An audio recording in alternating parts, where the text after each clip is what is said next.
I've always been a believer that if you really want to get a strategy that has clarity, that has simplicity, that people can understand, get it on 2 pages of A4. Anything else beyond the first 2 pages generally falls into how you are going to deliver it, as opposed to the strategy itself. Hi, I'm Belden Menkus. Welcome to the Purposeful Strategist, the podcast that shifts the conversation about purpose and strategy from what organizations should do to what business leaders are doing and what they've learned along the way. Today, my guest is Gavin Slark, CEO of SIG, a leading European supplier of specialist insulation and sustainable building products. With 440 branches across 6 countries and over 7,000 colleagues, SIG differentiates itself through specialist knowledge and a diverse product mix. Founded in 1957 in Sheffield, the company has grown into a key player in the construction insulation market. Gavin joined SIG as CEO in February 2023, bringing extensive leadership experience in building materials. He previously spent 11 years as CEO of Grafton Group and led the BSS Group as CEO. Now he focuses on driving SIG's growth while embedding sustainability and operational excellence into its strategy. Gavin, welcome to the Purposeful Strategist. Hi, Belden. Great to be here. Good, really great to have you. So you joined SIG just about a year ago. What initially attracted you to it? You know, you've obviously got a really great track record, but why did you say SIG is the right thing for me now? And how would you describe the first year there? Okay, so it's a business that I'd known for quite a long time. So being operating in the same kind of space, it was a business that I'd known well. And I'd known a number of the previous CEOs pretty well who'd worked in SIG.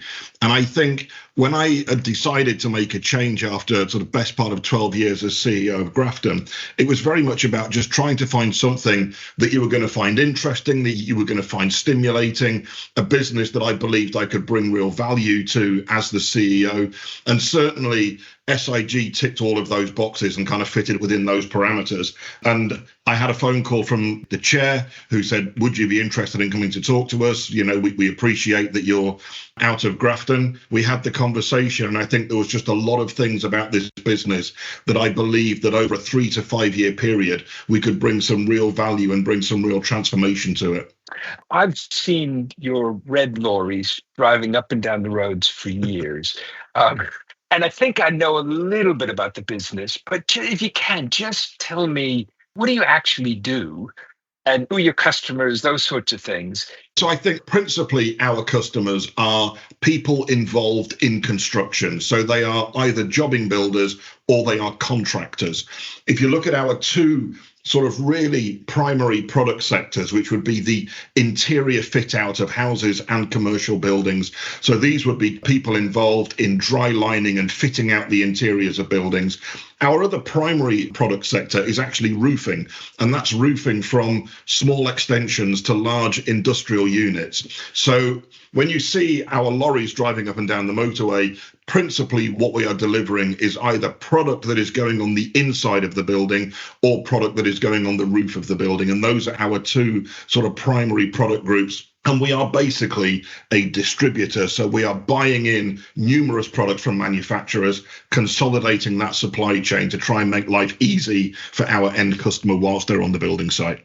So are you taking those sort of materials and kind of bundling it up into job bits? You know, you sort of, if they're going to put this on the roof, they're going to need some of these, some of those, some of the other. When it gets there, it's all coming out the back of one lorry ready to go. Yeah. So oversimplifying the process, yes, that's exactly what we do. So if you're looking at a roof, you will either have tile or slate. You will definitely have wooden batten underneath, which would come from a different manufacturer to the tile or the slate. And then you would have sort of waterproof and insulation membrane underneath that. And that would also come from another different manufacturer. So it's about providing the end customer with a solution so that when the product turns up on site, they can say, right, I've now got everything that I need to either fit this roof or to fit the interior of the building and all of the accessory and ancillary product that goes along with that. And if I've got it right, you've over the years kind of grown, at least to some extent, through mergers and acquisitions. Do you see that playing a big role going forward? Yeah, I mean, there's always two different ways to grow a business. One is organically and one is via M&A. The beauty of M&A, it can give you a starting point that would be very difficult to build if you were trying to do something organically. And I think one of the things that certainly before my time that SIG did very well, particularly if you look at countries like France and Germany, they bought two very well established indigenous businesses in those countries. So your starting point is you've got revenue, you've got people, you've got supplier and customer relationships. So M&A can play a huge part in actually giving you a starting point. Once you've got that starting point, you've then of course got the option of either growing that organically or doing some bolt-ons onto it. And certainly throughout my career, I would say that I've done both. If in M&A, we believe the cultural fit is right, then you can bring that in.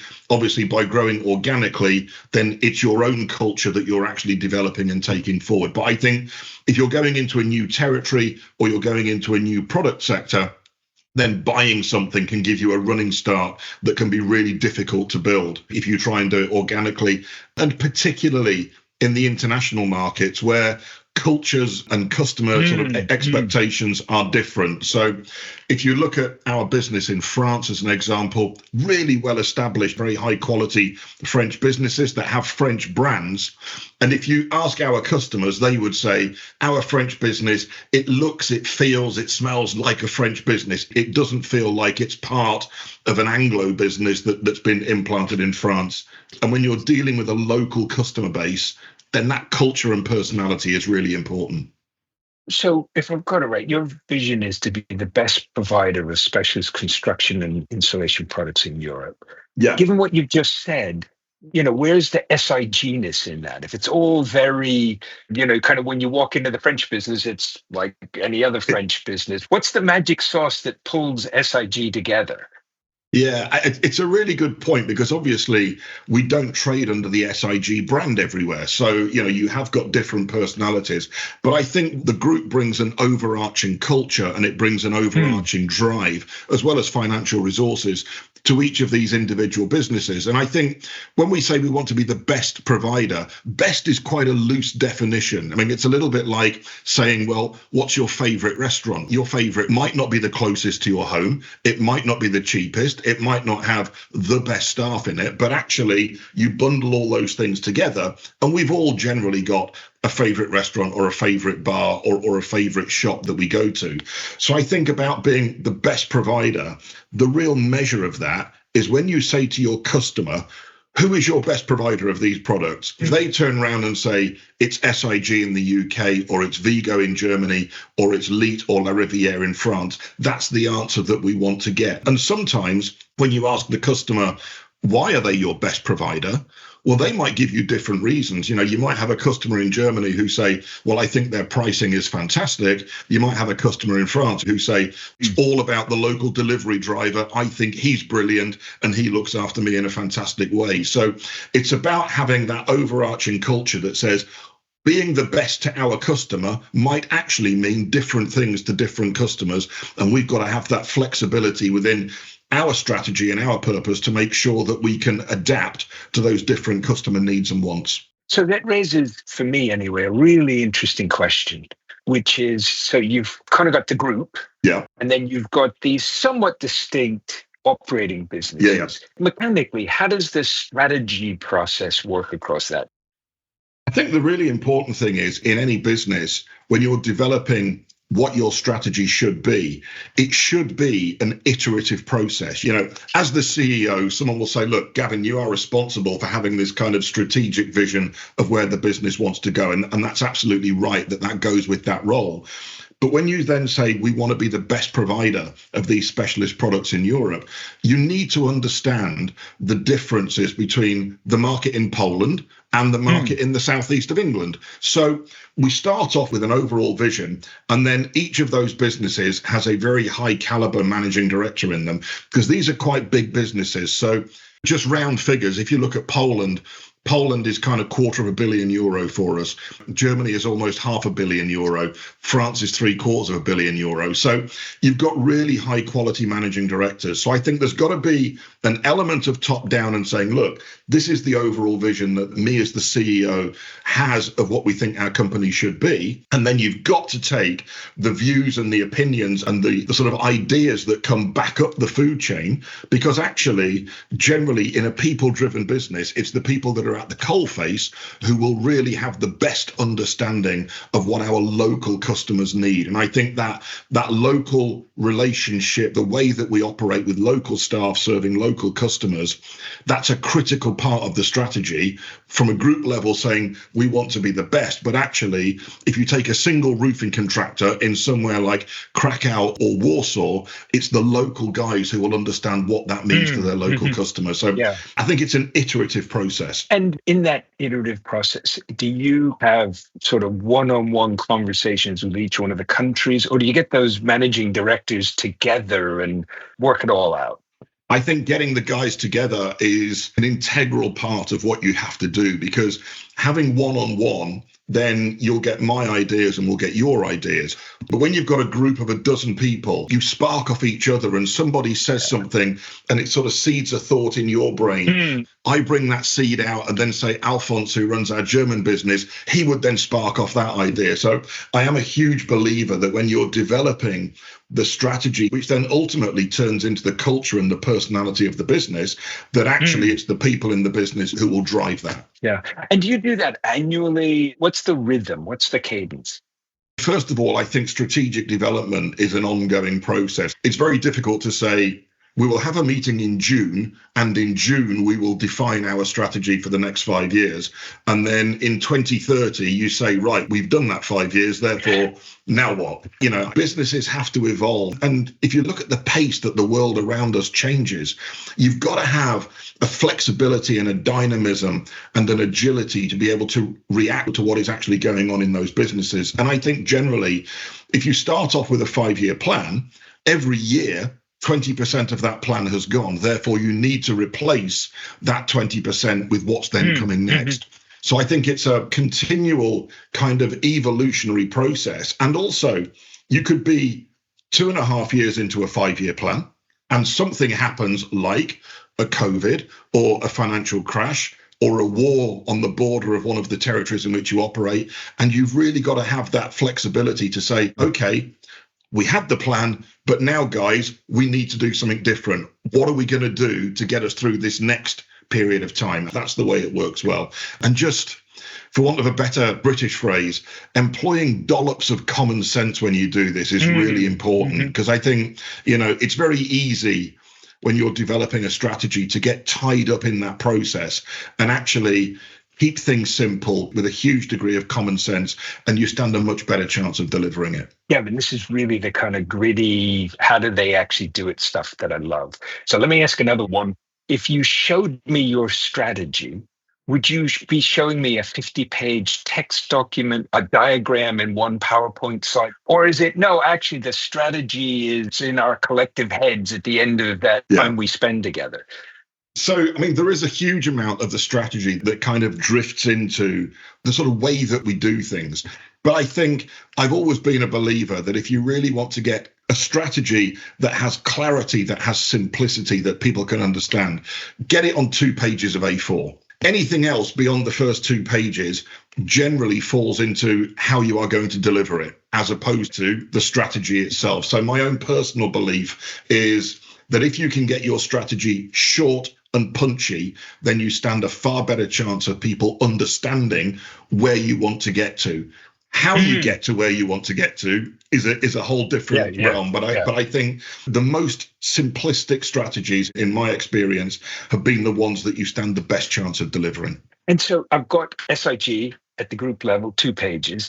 If I then walked into the business in France or Germany, would I see their own kind of 2 pages, or no, this is the corporate strategy, we're doing the how?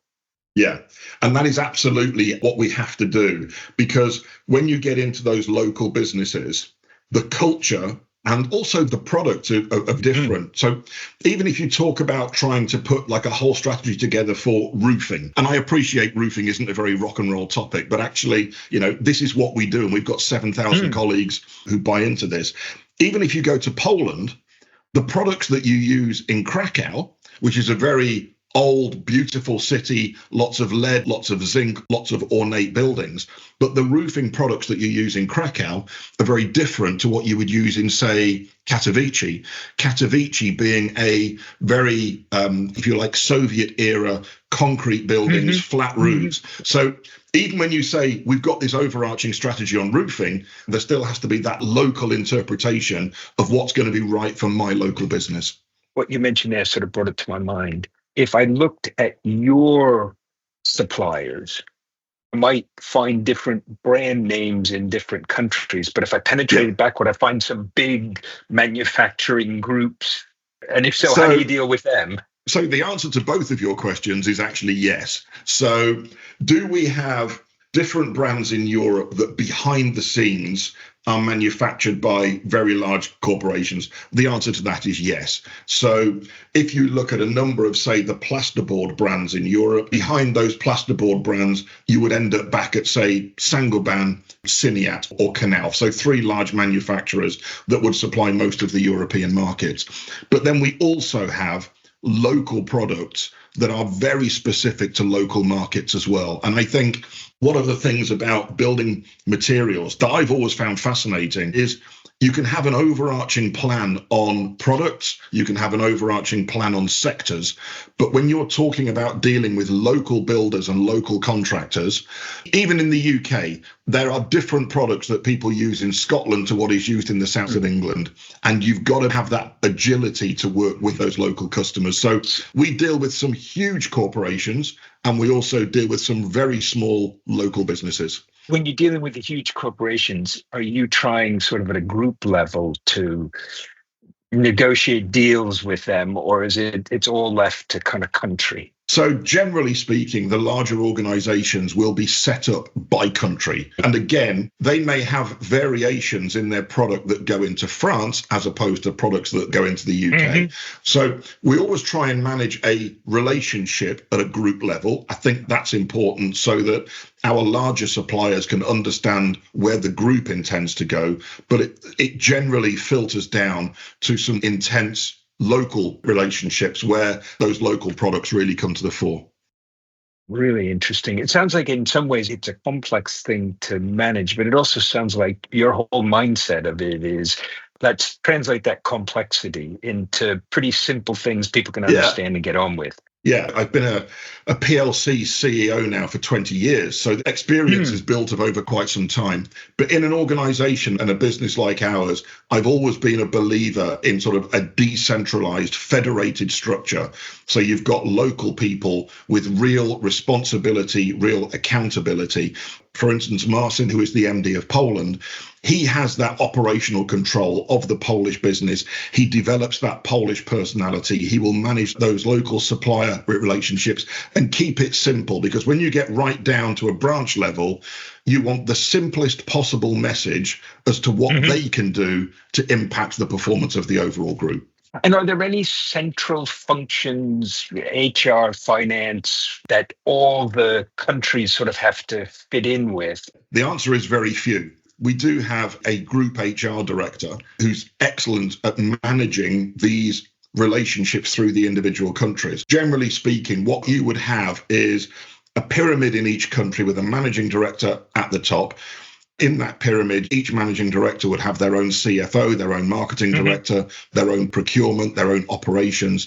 And then we have a couple of functions at the center. So certainly health and safety, legal and COSEC, and people, where we have central support directors who support those individuals. But generally speaking, it's a pyramid in each country with a managing director at the very top of it. So again, simple.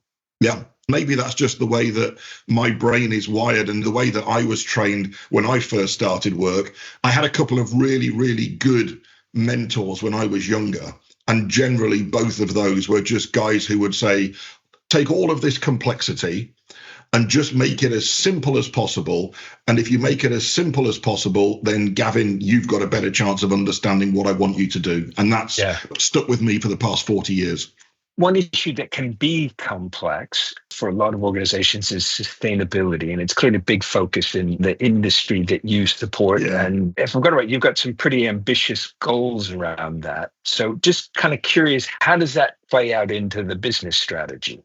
Yeah, I mean, sustainability impacts us in two ways. One is the products in which we sell, because actually a lot of what we sell will impact the sustainability and decarbonisation of that built environment. So when you're looking at insulation, whether that be inside the building or outside the building, so a lot of what we sell has a sustainability element to it and is helping our customer to improve the sustainability of the building that they're working on. The other thing that obviously impacts us is the sustainability of the way that we do business. You know, we have got some targets out there that are quite ambitious in terms of getting to net zero, in terms of the decarbonisation of our own built environment, and also the way that we operate the fleet. I think probably the biggest challenge we have at the moment as a distribution business, we've got over 1,000 commercial vehicles on the road in Europe, and that is by far the biggest source of our carbon emissions is our commercial vehicle fleet. We try and maximize the way that we operate that fleet, but until something is out there that is commercially viable as an alternative to diesel, and there are people working on it now. We have run trials with a hydrogen truck in Germany that the drivers absolutely loved in terms of driving the vehicle, but then being able to refuel a hydrogen HGV was a bit of a challenge. And we've also got trials running in France with electric HGVs, and again, great to drive, fairly limited on range. And there is an issue there in terms of the amount of power that you need to recharge something of that size overnight. So the diesel fleet is probably one of our biggest challenges in terms of our own carbon emissions. And when something is commercially viable, then we can look at that. So it really is a case of managing that in the best way that we possibly can. But I think it'd be quite nice to leave the world in a better place than we found it. Again, that kind of simple messaging is good for the environment, very good for sustainability. It's also good business sense. You know, if you're maximizing the efficiency of what you're using, it has a financial benefit and it has a benefit to the world. So like, what's not to like? You want to do the right thing. Yeah. And yet, as you were saying, for you, it's what can replace the motive power of diesel? Yeah. That's not your business. That's not your role in the world. The solution's a bit out of your hands. But I mean, I don't know about you, but I would find that a very frustrating place to be. Is there anything you've contemplated that might change that? Yeah, it's a really good point, because at the moment, all we can really do is make what we have as productive and efficient as possible. I think there is a level of frustration, but I think with where we are now as large businesses, there is a degree of realization that actually it is going to take some time to transition to where we would like to be. It is going to take some time for the financial viability of the alternatives to make business sense. And I appreciate there is always a bit of the trucks are really expensive, therefore few people are buying them. If few people buy them, the price will never come down. But I think actually bigger than that for us, I think at some point in the next few years, the battery technology will change dramatically. And if you look at the power that you actually need, I mean, I've got one branch in London as an example, where we operate 28 trucks out of this single branch, and it's 28 HGVs. The power that we would need going into that site to be able to charge 28 HGVs overnight is colossal. The power technology and the battery technology needs to change. It is a source of frustration because you'd always like to go more quickly. In the short term, part of the role of the CEO is to say, right, okay, guys, there is a limit to what we can do, but try and do what we do today in the most efficient, most productive way. And then when that right technology comes along, then we can look at what the alternatives really are. One topic I do want to touch on is purpose. You've got a clear vision. Would you say, and that's also our purpose, or is there something else you might point to say, no, that's the vision, but here's the purpose? You know, how are they related? From my perspective, again, trying to keep things very simple, our vision really is the base of our purpose, because then the purpose becomes, how are you going to deliver what you believe that overall vision is. We want SIG to be a place where people can enjoy work, where people feel they can work safely, where people feel they can develop a long-term career in SIG, and we have a great variety of roles that very possibly people don't understand or appreciate that we have. But we also have a lot of people in our organization who have risen to very senior levels, having started out working in a branch or working on a trade counter. And then as you work your way through management, can I get to be a branch manager? Yes. Can I get from a branch manager to be a regional director? Yes, I can. So I look at the three managing directors that we have of our different businesses, the three principal businesses in the UK. One was an external appointment, two were internal promotions coming through the business. So as a balance, if you can get 2/3 from promoting people and a third coming in with some different ideas, that's not a bad balance to get. We do create an environment where we can create huge opportunities for our people, and therefore people at the very base level of the business can develop their career and then can have a real influence on what the future of the business is going to look like. So I think from a purpose point of view, I would say our overall vision drifts into the purpose of how we want to do it. We want to do it in the right way. We want to do it in a very business sensible way, but I really want to do it driven by the people that are in the business, because generally speaking, whether it's something to do with a customer, something to do with a supplier, technology, something to do with a vehicle, if you've got really good people in your business, then you've got that chance of developing the culture and the personality to be a great business that people really want to work in. The purpose of the business is really, really people-centric. The people really are the gel for me of the culture and the purpose and the strategy. If you looked ahead 5 years, what's one thing you'd hope to have achieved as the CEO?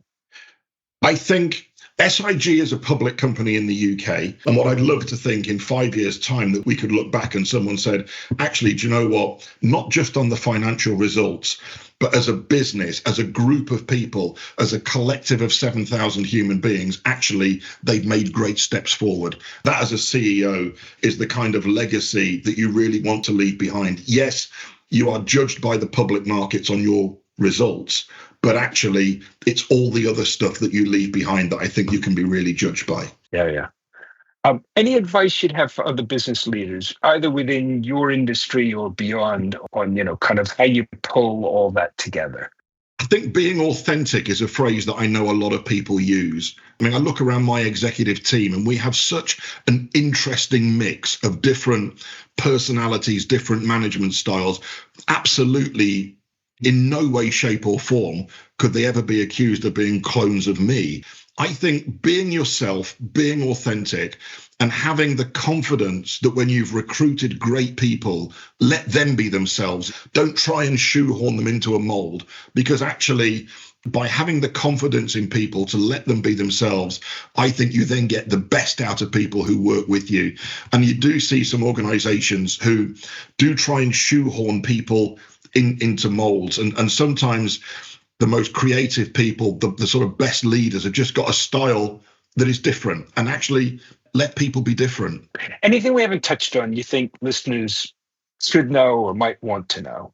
No, listen, I think we've covered an awful lot of ground. And I would just say, from my perspective, and I suppose it's an interesting comment, I've been married for 39 years. She's probably a keeper. But one of the things that my wife has said over the past 40 years has been sort of like, well, the businesses you've operated in, Gavin, have never really been what I would think to be interesting businesses.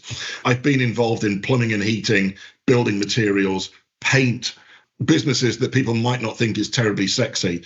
And I would just say sometimes it's those businesses that can be the most interesting, the most stimulating, businesses that people don't think are going to be very rock and roll, that actually can just bring you a really interesting and diverse career and get you to work with a really interesting and diverse group of people. And that's what gets me up in the morning. Gavin, what a great message. Like you, I've contacted a lot of different businesses. Doesn't matter how boring it sounds on the outside. The minute you get inside, it's like, what? Didn't know that, and wow, that's an interesting person. So yeah. Absolutely. Absolutely. Gavin, thank you so much for joining us and sharing your experiences so far. I'm looking forward to seeing more of the SIG lorries up and down the road, and perhaps at some point seeing whether it's hydrogen or electric or some new thing, seeing that transition happen, as I'm sure you are. So again, thank you for joining us. Thank you for having me. Really enjoyed it.